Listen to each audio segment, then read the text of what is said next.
Welcome to Tenor Tech, where I solve the problems you didn't even know you had. You start by placing the map flat and aligning it with the compass needle so the map's north matches the landscape. Once done, pick a nearby visible landmark and locate that feature on the map to confirm orientation. Make sure to set the compass declination if the map is based on true north. This prevents systematic error. You'll now have a reliable baseline. Use this alignment for taking bearings and plotting your first waypoint on the map. You point the compass at your target and read the bearing where the index line aligns. Next, transfer that bearing to the map by placing the compass edge through your known position and rotating to match the bearing. Draw a line along the edge to mark the bearing.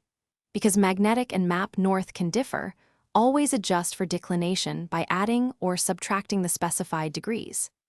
This keeps your plotted line accurate, so you can intersect with another bearing or follow it in the You begin following the bearing using the compass index and a consistent pace count, or by measuring map distance to estimate time and distance. Make sure to recheck nearby landmarks frequently and take reverse bearings back to known points every 30 to 60 minutes to verify you haven't drifted. If you feel uncertain or lost, stop and take 2 or more bearings to visible features, then plot their intersecting lines to triangulate your current position. This quick verification. Thanks for watching. Subscribe to keep your life in tune.